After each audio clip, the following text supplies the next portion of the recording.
This is Creepy, a podcast dedicated to sharing the most famous, chilling, and disturbing creepypastas and urban legends in the world. Whether these stories truly happened or are simply fabrications is for you to decide. These stories may contain graphic depictions of violence and explicit language. Listener discretion is advised. Creepy presents They Told Me I Was Nothing But a Dog. Credited to user Dopabeane on Reddit No Sleep and narrated by Heather Thomas. My father named me Laika because when I was born, my grandfather told him to treat me like a bad dog. To father, Laika was synonymous with dog. He used the name to remind me of my place in the hierarchy. Lesser. Beneath. Inferior. Nothing but a dog. My father meant to humiliate and degrade me with such a name, but he honored me instead. You see, Laika was a stray dog from Moscow. On the 3rd of November 1957, the Soviet Union put her on Sputnik 2 and launched her into space. She was the very first animal to orbit Earth. The Soviets knew how to put a rocket into space, but they didn't know how to bring it back. This made Laika's mission a death sentence. Shortly after reaching orbit, the interior of Sputnik 2 became catastrophically hot, far too hot for mammals to tolerate. Mere hours after launch, Laika died an agonizing death. She'd perished the same way she'd lived. Lesser. Beneath. Inferior. Abandoned. Unloved. Nothing but a dog. I spent many hours imagining her terror, pain, and loneliness. How it would feel. Spending my last hours hurtling through divine darkness in a metal bucket. What must it be like to not understand what I was seeing, or why it was suddenly so loud and so hot? What must it be like to not understand why, after being plucked from cruel streets and dropped into a bustling world of kindness, I was now alone? Perhaps I would think I'd been a bad dog. Perhaps I'd think this was my punishment. Punishment is my mother tongue. I know what it was like to be punished for transgressions I cannot remember or understand. To be hurt so badly my heart rate triples, and my mind flies out the window and soars into the stars, retracing Laika's doomed flight, while my husk squirms and weeps on the floor of a dirty house 68 miles below. Even so, I adapted to punishment. As I said, it eventually becomes a language. Given enough time, anyone can learn a language. What I could not adapt to was fear. As a child, I was afraid of everything. You see, in the deepest, most forgotten parts of the world, there are things that most people cannot believe, and even fewer would understand. Old ways, old things, old truths, and old monsters. Monsters like my father and my grandfather. How can I describe this in a way that you will believe? Maybe I can't. Maybe I shouldn't try.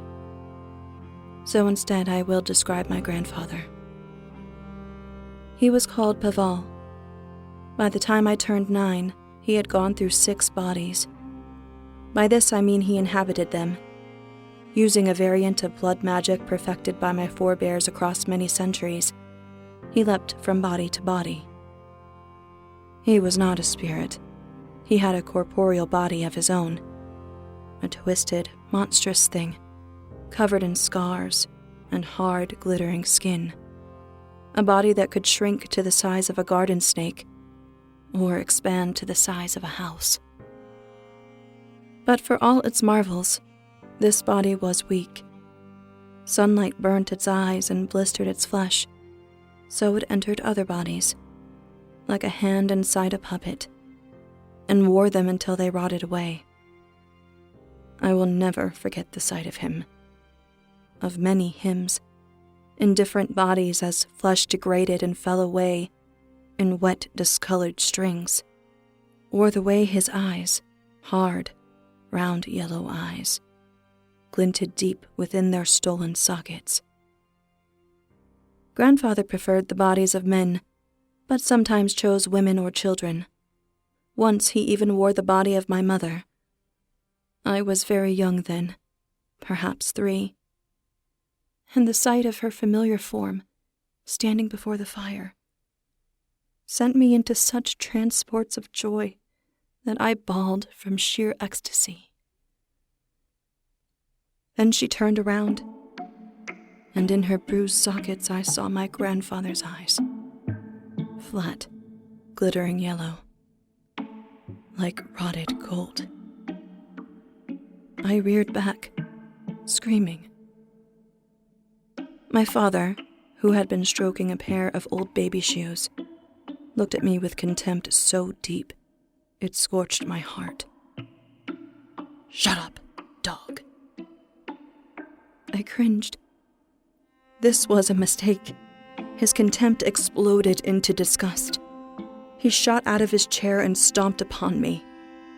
Dirty, squirmy pain exploded across my abdomen.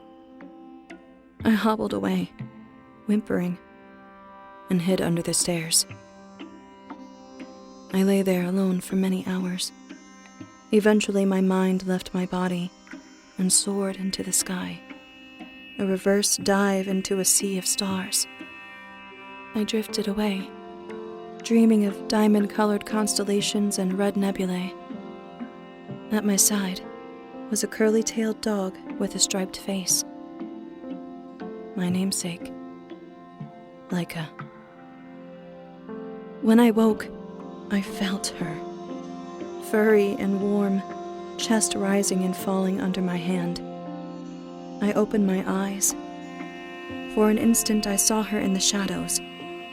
Then she shrank away, sinking into the ground. I tried to grab her, but the floor swallowed her. My fingers closed on cold, hard floorboards. I covered my eyes and wept. Several months later, grandfather within mother gave birth to a child. A baby boy with yellow eyes and my father's curly black hair. Mere minutes after the birth, father picked up the baby and took him outside. He returned an hour later, empty-handed. Spurred by horror, I immediately ran out into the night. The cold was brutal, at once invigorating and exhausting. I searched until I found the baby, whimpering weakly beside a snowdrift. He was still covered in birth blood.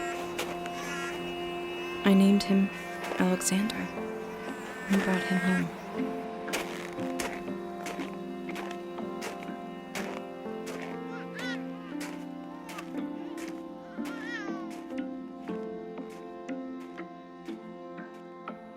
When I walked in, father immediately slapped me. I reeled back as stars rocketed across my vision. "Never," he hissed, contempt dripping from every syllable. "Never disobey again. Give him to me now." He reached for Alexander, but grandfather stopped him. I looked up and swallowed a whimper. Grandfather stared back at me through my mother's rotting face. The mouth, puffy and discolored, with an oddly detached look, quirked into a smile. "No, let the dog keep her pup. We have other concerns." They certainly did. They worked together, and they worked constantly. Father kidnapped victims, and Grandfather used them. Whenever Father brought a new victim to the cabin, Grandfather used his hands, long, hideous things marked with scars and covered in strange, glittering flesh, to tear out the victim's tongue and crush their feet. Then he would wait until nightfall, because, remember, sunlight burned Grandfather's eyes and blistered his skin, and carry them to his chapel. His chapel was an ancient stone structure at the base of a wooded hill. Within the chapel were 3 red windows and 6 rough-hewn pews. At the end of each pew sat desiccated corpses, facing the altar like sentries. I hated Grandfather's chapel. The very air weighed upon me whenever I entered, crushing my heart and poisoning my lungs. The worst part was the fear. Electric and paralyzing. Inescapable. Luckily, I was just a dog, and dogs do not spend much time inside chapels. But dogs hear screams, even screams from far away, echoing down forested mountains, long into the night. Grandfather did not often leave his chapel, but when he did, it was always in the wee hours of the morning. I know this because my father and I were required to hold vigil until he walked through our door. Whenever Grandfather came back from his chapel, he looked human again. Smooth skin, wide smile, good proportions. Sometimes he looked a bit like Father. Sometimes he looked like his victim. It was as incomprehensible to me as outer space would have been to Laika. The stream of Grandfather's victims never ended. Vagrants, the elderly, the travelers, orphans fleeing violence. There were so many. So many. If it weren't for Alexander, I would have withered into nothing. He was more than a brother to me. For all intents and purposes, he was my son. Neither father nor grandfather cared for him. They didn't even feed or clothe him. I had to feed him and dress him with what little I had. Despite my best efforts, he never learned to speak. That isn't to say he couldn't communicate. He could, with gestures and facial expressions and nonsense syllables. But language eluded him. But it was all right. He grew into a sweet, curious boy with freckles and long, delicate hands. Over time, his terrible yellow eyes mellowed into a clear, bright green. He was my life. He was my heart. But he wasn't enough. One night, as a little girl's screams came shrieking down the mountain from Grandfather's chapel, I finally went to my father. I lay prostrate at his feet, which is how he taught me to approach him. The wooden floor was rough and painfully cold under my fingers. "Why, Father? Why do you do this?" He sat in his chair, watching the fire. In his hands, he held a pair of white baby shoes. "Because your grandfather and I must live, little dog." "Will I have to do this to live?" "Yes." "Then I don't want to live." "I understand," he said. His grip tightened on the shoes. but you don't have a choice." I choked back a sob and waited for the dismissal. I could not come to him without crawling, and I could not leave until he told me so.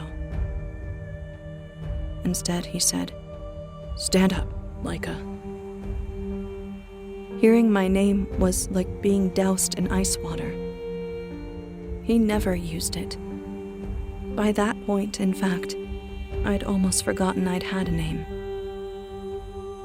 I said, "Stand up, Laika." It was a struggle to obey. Fear made my bones rubbery and my muscles weak. Father held out the baby shoes. "What do you see?" "Shoes?" My voice quavered. "Old baby shoes." "Those shoes," Father said, "belonged to my sister, Alexandra. I loved her more than anything. More than life. More than my parents. More than your mother. More than you. She was my heart." I watched him. The firelight threw his face into relief, creating crevasses out of wrinkles. His curly black hair shifted like smoke, and his long, sharp nose looked strange and monstrous. Paralytic electricity swarmed my skin, so much like the chapel that I could have wept. "On my 12th birthday," Father said, "your grandfather boiled a pot of oil and called Alexandra to him.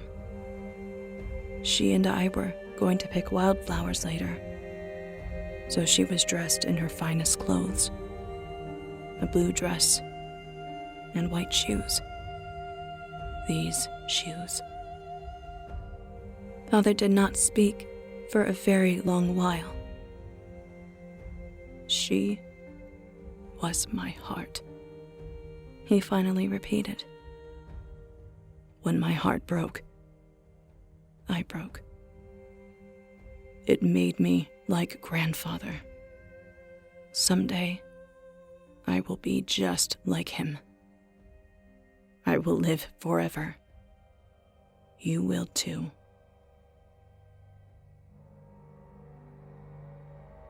That night, I had a nightmare of a little girl with sunken yellow eyes, melting into blisters as my mother's rotted body doused her with boiling oil. I woke screaming. Moonlight streamed through the window, drenching my room in celestial silver. My heart thumped so wildly that I could see my nightshirt moving. It wanted to escape. I wanted it to escape too, because without it, I would die. And when I was dead, I could sail the stars with the other Laika. Small, warm hands touched my face. I turned, expecting Alexander. Instead, I saw my nightmare. Great inflamed blisters bubbled and burst, sending rivulets of pus down her tiny, raw face. The skin around its mouth had burned away, leaving neat rows of milk teeth fully exposed. Burned scalp and dull bone glinted through black curly hair. A blue dress clung to her body. Oil dripped from the hem, soaking my blanket. "Don't cry," she whispered. Alexander stirred between us. "Get out," I whispered. The girl's blistered chin quivered. "But you made me come here. Please let me sleep." "All right," I whispered, because I did not know what else to say. The girl burrowed under my blanket. I watched, aghast, as she threw a bony, burnt arm across Alexander and drifted to sleep. That night, I did not sail the stars with Laika. Instead, I sat awake, watching the apparition with mingled excitement and fear. Just before dawn, my door creaked open. I tried to shield the girl as my father stepped into the room. "What is that?" he asked sharply. "Please," I whined. "Please don't." The girl shifted and, incredibly, began to shrink. Her body flattened into nothing, leaving her dress crumpled on the floor. That sank away too, leaving the cold, empty floor in its wake. "What was that?" Father screamed. "I saw it in my sleep." "Her!" Father roared. "Her, not it." "I saw her in my sleep," I stammered helplessly. "When I woke, she was here." Sweat gleamed on Father's skin, reminding me of stars. "Get dressed. You must see your grandfather immediately." I fell to my hands and knees and crawled to him. "No," he said. "Stand up. Bring the boy." Alexander wept angrily when I picked him up. I ignored him and followed Father into the dark forest. The full glory of early spring bathed the landscape. Pale beams of light shafted through the canopy, cutting the thick shadows with gold. Vermin crept through the undergrowth, and deer watched from a distance. The forest was always full of animals. Grandfather was no danger to the birds or beasts, after all. Soon the chapel came into view, an ancient little church with a black spire, red windows, and frost-encrusted stones. Father ushered us inside. The moment I crossed the threshold, my skin began to crawl. Dread and fear swept over me. Alexander burst into tears. Father shoved me toward the altar. Out of the corner of my eye, I saw the sentry corpses twitching. Chests rose and fell in jagged, senseless rhythms. One especially tall corpse with long copper hair turned as I passed. I covered Alexander's eyes and stopped at the altar. Shadows thickened and writhed against the back wall. Back in the pews, bones clattered and dried joints creaked. Something blinked in the darkness behind the altar.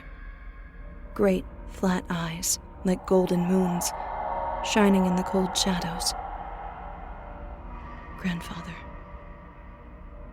"The dog?" Grandfather intoned. "And her pup."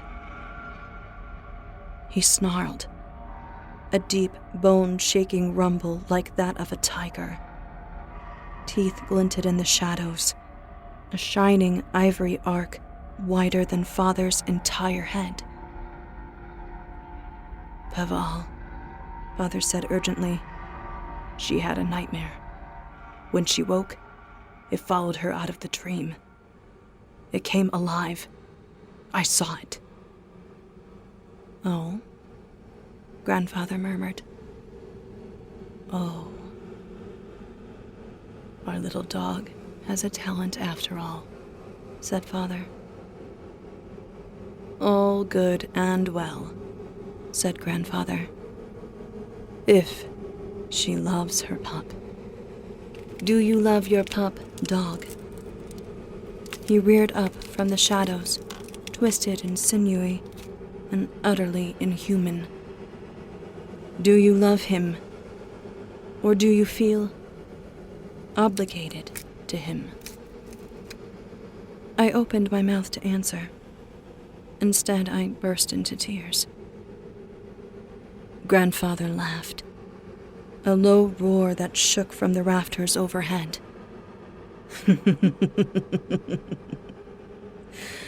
"A weak bitch, indeed. Our hope is in the boy, Mikhail. It was always in the boy. That is why we made him. Now, go." Those great yellow eyes flicked into the pews. I do not like to tempt my sentries. Not when they are hungry as they are. Fear and disbelief battled across Father's weathered face. "Do you not understand what I've told you? She creates life from thoughts. A poor substitute for what we require. Leave, Mikhail." But Grandfather rocketed out of the shadows, a rippling mass of glittering skin and malformed limbs, and knocked Father to the stones.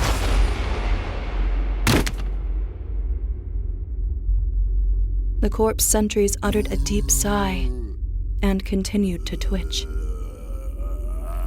"Never," Grandfather snarled. Sunlight poured through the crimson windows, imbuing his strange hide with a red glow. He looked like the sky, a starry piece of outer space. "Never defy me." I waited breathlessly for Grandfather's eyes to burst and his skin to sizzle. He was, after all, exposed to daylight. But it did not. Many moments later, Grandfather struck Father across the face and whipped back into the darkness. We left. Father did not speak again until the cottage came into sight. Then he grabbed me and dragged me off the path. "Listen," he growled. "Listen well. I can protect you from him. And..." He looked down at Alexander, eyes blazing with disgust. "When the time comes, I can protect you from him, too. But only if you help me." "Why should I need protection? He's small and loves me as a mother." "Do you remember the story of Alexandra?" Father asked. I nodded. "Your story is coming. Only Alexander will be me, and you will be Alexandra." My heart fell to the cold earth. I carefully pressed Alexander's head into my shoulder, shielding his face from Father. "Listen, dog. When next you dream of my sister..." His voice broke. He pulled away and ran his fingers through his hair. Tears shone in his eyes, which were huge and miserable over his quivering mouth. "When she comes again, bring her to me." "All right, Father." I had never seen him weep before. The sight was frightening and curiously thrilling. "I will." Father nodded curtly, then left. I nearly followed, but thought better of it. Instead, I stayed in the forest with Alexander. As the morning brightened and birdsong swelled to a symphony, I set Alexander upon the narrow path. He ran forward, humming a tune of his own composition. Shadow and sunlight dappled his skin, turning him into a woodland sprite. The trees were in full bloom. Petals drifted down like snow, carpeting the earth in glistening white. Alexander pulled ahead. After a while, I couldn't hear or see him. He drifted away, slipping into the deep shadows. Panic overtook me. "Alexander? Alexander!" I rushed ahead, grimacing against the pain in my chest. My heart thumped wildly, so hard I could see my shirt move. It wanted to escape again. "Alexander!" He darted from between the trees. I halted, overcome with relief so powerful, it took my breath away. Petals covered his head and shoulders. As I watched, one drifted down and settled on his nose. Wide green eyes glimmered above it, bright as the promise of spring. For the first time in my life, my heart was so full that I wept. That night, Alexandra came to me again, blistered flesh dripping down her face. Her eyes had melted away, leaving raw, swollen masses of flesh in her melted sockets. Remembering my instructions, I sat up. "Father," I quavered. Alexandra reached for me blindly, ruined hands closing on shadows. "Father!" Father burst into my room, gasping. "Alexandra!" He shot forward, arms extended as if to sweep her up. She turned. Father froze. Alexandra tottered toward him.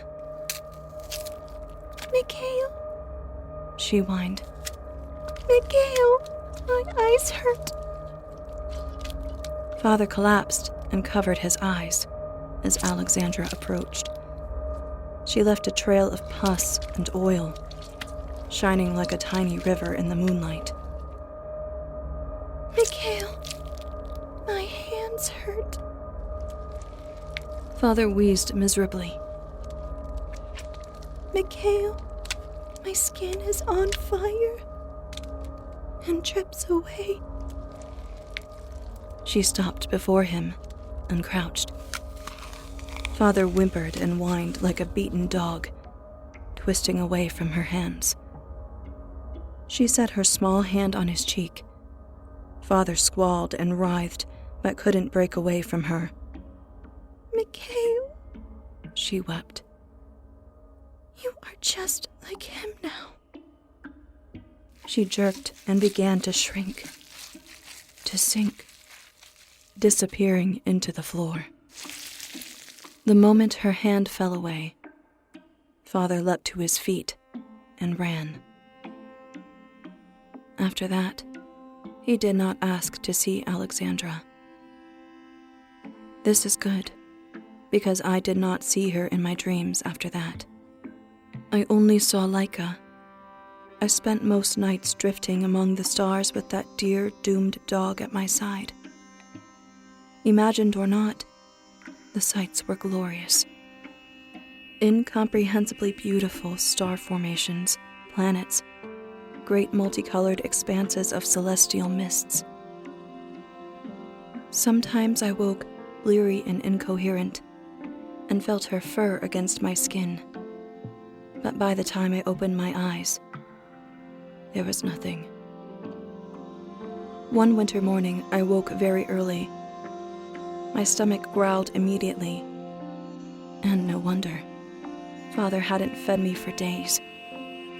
I'd fed Alexander with table scraps and tree bark. That, I decided, would change today. I crept into the kitchen. There wasn't much. There never was. But I scraped together what little I could and turned around. My grandfather sat at the table, great golden eyes shimmering in his terrible face.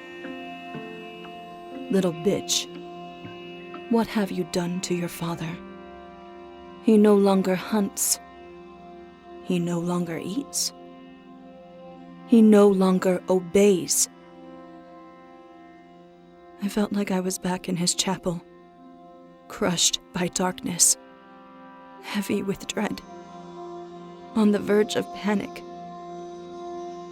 "Your ability," said Grandfather, "has not been seen on this earth for 1,000 years or more."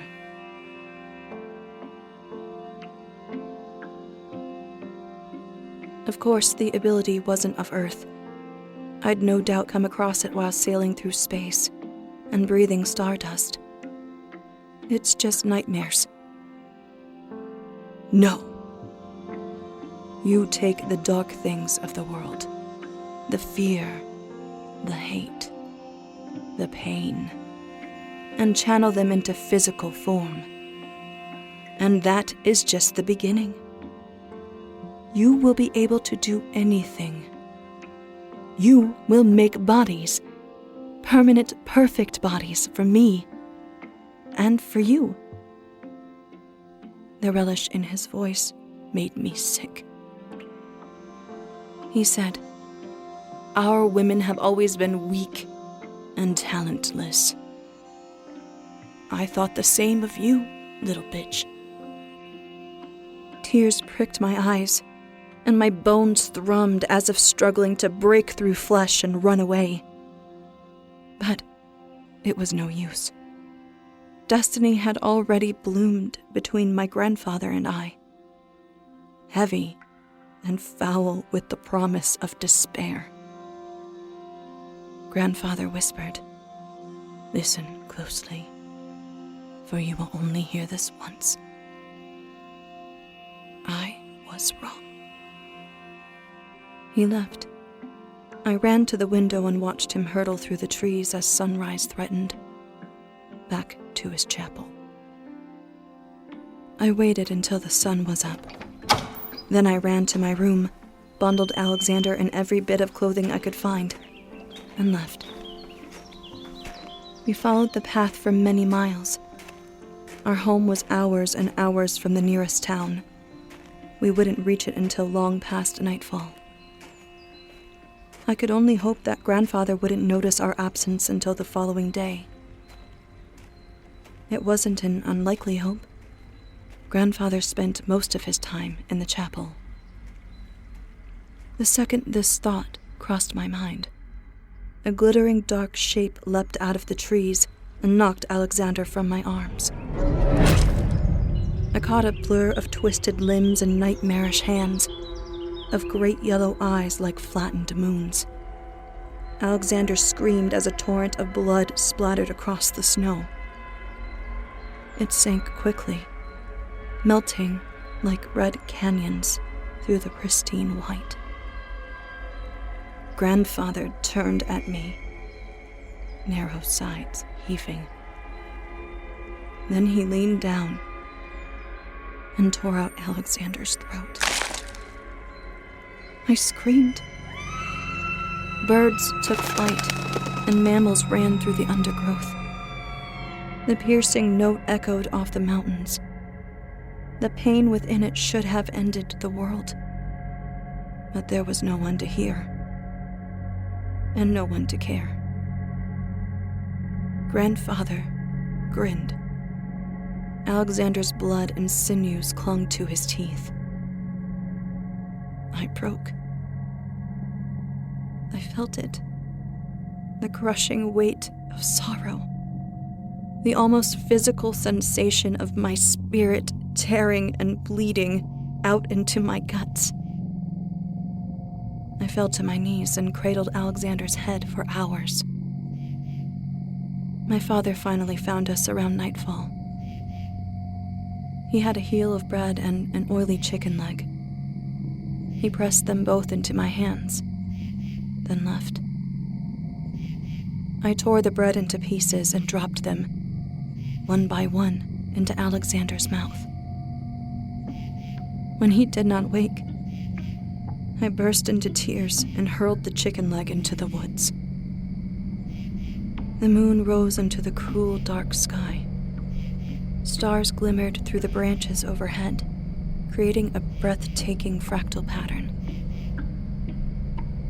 I flopped down beside Alexander, pulling him to my body. He was cold, terribly cold. I held him anyway, keeping my eyes trained on the stars. My mind detached with great difficulty, like it was trapped in tar. Finally, it wrenched itself free and sailed upward, disappearing into a silvery sea of sky and stars, rocketing ever higher until I saw the earth spinning below. Laika's rocket zoomed past. I reached out and caught one of the metal bars near the nose. I could sense Laika within. Her terror vibrated through the craft and leached into my bloodstream. "It's all right," I said, It's all right, Laika. I'm here. When you land, I will help you out and we will play together. Her fear diminished, and so did her pain. So did mine. Together we sailed the stars, looking upon the earth and marveling at the incomprehensible beauty around us. I woke cold, sore, and in more pain than I can describe. I sat up. Alexander's stiff body broke away from mine. I reached for him blindly. A thin scrim of ice covered his eyes. The wound in his throat was an open horror, one I couldn't look at for long. I drew my knees to my chin and wept. After a while, something warm bumped my hand. A wet nose touched my palm. I knew what I would see long before I opened my eyes. Laika's striped face and dear curly tail made me smile, even through my tears. Stars glimmered through her fur, gently pulsing pinpricks of light. "What is this?" Grandfather's voice echoed through the trees. Rage flowed through my body, exquisitely corrosive. Hate, I learned then, is pleasurable. It is fury, and it is the basis of power. Grandfather erupted from the darkness, scaled skin shimmering like a river under the moon. "You waste your talent," he sneered. "On a mutt. Not even your own pup. No matter, I will correct you." Laika reared up and leapt, snout piercing one of Grandfather's flat moon eyes. He screamed and shook his head back and forth. Laika fell to the snow, twisting and quickly righted herself. Then she bit his foot. Her teeth sank through that impenetrable, immortal hide like butter. Laika was not large enough or strong enough to kill him, but she tore holes in him the way a match scorches holes in paper. Soon Grandfather was on his knees, mere feet from Alexander's corpse. Laika came to me, panting, and collapsed in my lap. She bled from 1,000 wounds, some small, some undoubtedly mortal. "Good dog." My voice broke. I stroked her gently, willing those wounds to close. I was a monster. I'd used Laika just like the others had, calling her down on false pretenses, filling her with hope before throwing her into the void. Good girl. Good girl. I looked up as Grandfather's good eye slid to my dead brother. Something dark bloomed there, a wicked, corrupted hope. He curled in on himself, twisted body shrinking to a withered husk, and slid down Alexander's throat. I screamed as Alexander's body twitched and juddered. Then he sat up, bones creaking and frozen sinews cracking. He smiled. His eyes shone like molten gold in a forge. Laika attacked again. Alexander's face curled into a snarl as she bit and tore his skin, exhibiting an energy at odds with her awful wounds. I watched, helpless and hopeless and hurting, wishing I could detach and fly into the stars once more. Except there would be nothing there for me now. I called Laika down from the stars and doomed her. The snow crunched behind me. I whirled around. Father stood there, watching me with contempt. In his hands was a sleek, gleaming shotgun, Relief and horror engulfed me. This was the end. My mind would detach, forever this time. The fear would finally end. Like a bit down and grandfathered within Alexander, who hit her. She whined, but held fast. Father stalked past me and cocked the gun. "No!" I screamed. "Don't hurt her! Don't hurt her!" Father pointed the gun at Alexander's head and fired. Blood and viscera and dark, glittering flesh exploded across the snow. Father fired again, then reloaded, and fired again and again. Alexander's head evaporated into red mist. Finally, his body lurched, and grandfather, small, bleeding, scaled grandfather, slithered out of his throat. Like a caught and held him, Father pressed the barrel of the gun against his good eye and pulled the trigger as the sun broke over the mountains. Father stepped back. I reached for him, drunk on hope and gratitude, but he recoiled from me. In his weathered face, I saw despair and rage and contempt. He kept his eyes trained on mine as he placed the gun in his mouth. "No!" I screamed. He pulled the trigger. Half his head evaporated, leaving a glistening mass like a fleshy geode. His body stumbled forward a step, then crumpled to the snow.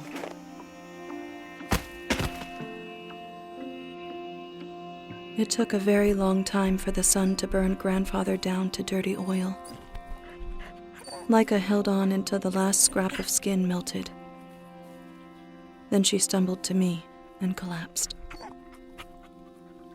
I stroked her until her body shrank and sank into the ground, leaving nothing but a scattering of tiny, dim orbs, the stars I'd seen in her fur.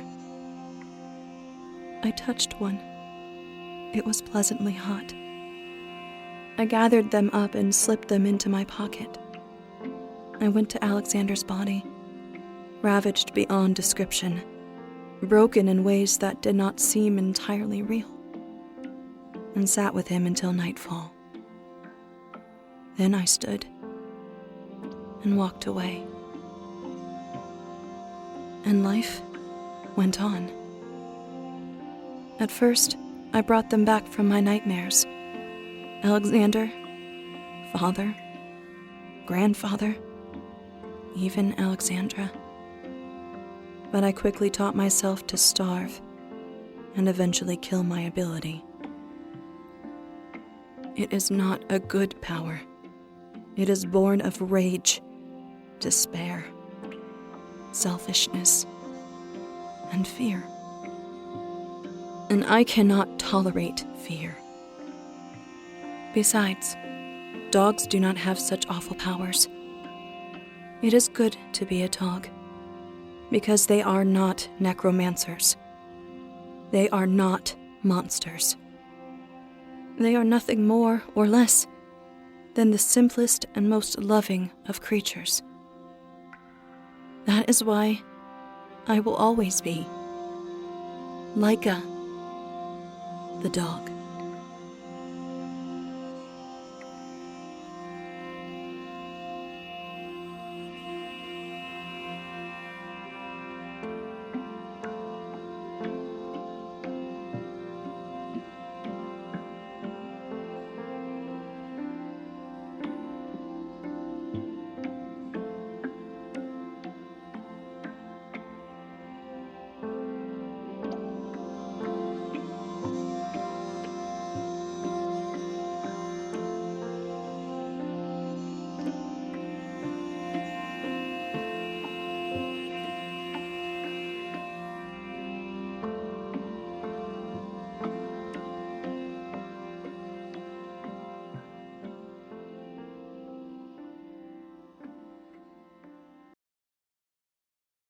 For more information, including pictures and videos of the stories told on this podcast, or to suggest stories for future episodes, please visit us at CreepyPod on Twitter, Instagram, and Facebook, or email us at creepypod@gmail.com.